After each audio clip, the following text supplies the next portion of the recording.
In the early days of the war in the Pacific, the Allies were losing everywhere. Philippines, Singapore, the Solomons, but the exploits of a group of volunteer pilots fighting the Japanese in China caught global attention. The first American volunteer group, commanded by Claire Chennault, was far better known by their nickname, the Flying Tigers. The dashing exploits of the Flying Tigers and their P-40s, with menacing shark mouths painted on the noses, filled newsreels in the USA and around the world. And the shark mouth motif became synonymous with fighter plane in popular culture. Today you can find it on cars, household appliances, and even American football helmets. But where did it originally come from? Did the Flying Tigers invent it, or did they merely make it famous?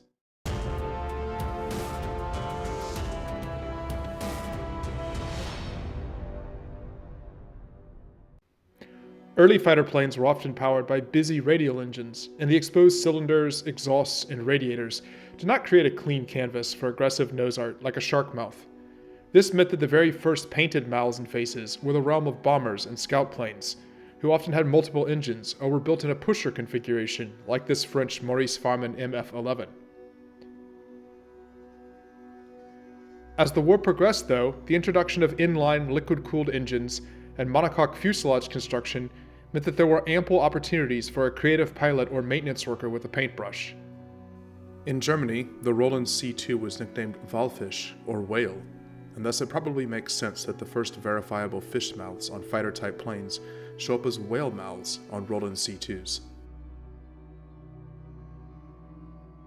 Finally, in this photo from 1916, we can see a Roland C-2 flown by Lieutenant Richard Seibert with a shark mouth painted on the front. It's impossible to know if Seibert and his observer Hauptmann Pfleger were the first to paint a shark mouth on a fighter plane, but if so, they unfortunately did not live to see the spread of the iconic design, as they were killed in battle just a few months later.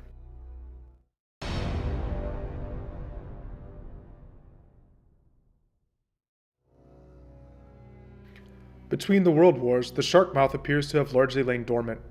Customization of individual planes was more frowned on in peacetime, and standardized paint schemes were enforced in most militaries around the globe. Starting as early as the Spanish Civil War though, more and more flamboyant art started to show up again on the planes of various Luftwaffe units, belying the German reputation for strict and regimented rule following.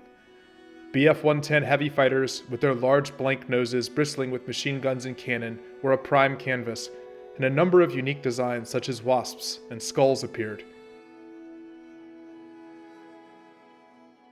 It seems inevitable that the second group of the 76 Heavy Fighter Squadron would revive the shark mouth for their planes, as they were nicknamed Haifischgruppe, or Shark Group. The ZG-76 was involved in the Battle of Britain, but it was their participation in the later Balkan and Greek campaigns which began the spread of the shark mouth outside of Germany. A frequent opponent in the vicious fighting in Southern Europe was No. 112 Squadron of the RAF, and they took note of the shark mouths of the Bf-110s they were fighting. After being forced to retreat to North Africa, they were issued new planes fresh from the United States, Curtiss P-40s. The gaping radiator mouth at the front of the P-40 was crying out for something unique, and 112 Squadron knew just the thing: the red and white shark mouths they had seen in the Balkans and over Crete. There's no question that the P-40 looked awesome with the shark mouth painted on it, and it was here in the desert of North Africa that it first became famous. So instantly memorable were the P-40s with the shark mouths that 112 Squadron gained the nickname the Shark Squadron, and they kept their shark mouths into the jet age before being finally disbanded.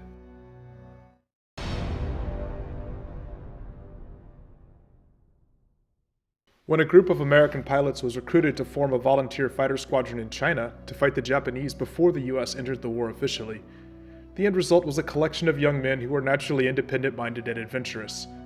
There was no way such a group, which was nicknamed the Flying Tigers and led by someone as fiery as Claire Chennault, would have a drab, regulation-looking aircraft.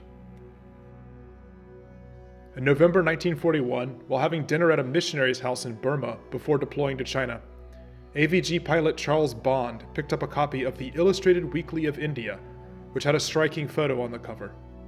Picturing Flight Lieutenant Neville Bowker on the wing of his No. 112 Squadron Tomahawk named Menace, the shark mouth instantly jumped off the page to Bond. He wrote in his diary how he wanted to have all the fighters in his squadron painted like that, but Chennault rejected the idea. He wanted the entire fighter group to get the shark mouths. As one of the few bright spots during the disastrous early part of the Pacific conflict, the Flying Tigers saw considerable news coverage around the globe. Dashing volunteer pilots facing a seemingly invincible enemy and succeeding was guaranteed to capture the imagination of the public, and their stunning-looking shark-mouthed P-40s became instantly famous along with them. By the end of World War II, the shark-mouth had become one of the iconic designs of the war, far better known than any other aircraft decoration or customization.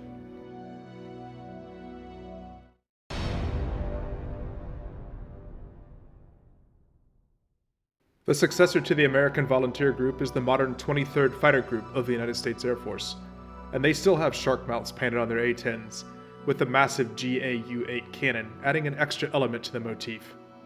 But it wasn't just the US and UK where the shark mouth carried through to the jet age. It popped up in various forms around the globe, and continues to this day, with even commercial jets like this Airbus A320 sporting it. And it's not just planes. Apparently nearly anything can be made more menacing with a shark mouth, from kitchen mixers to football helmets, and not to mention muscle cars. The shark mouth is clearly here to stay as an emblem of fighting spirit, representing the individualism and creativity of the pilots and crew fighting on both sides of both world wars, who made it an indelible part of popular culture. Thank you everyone for watching.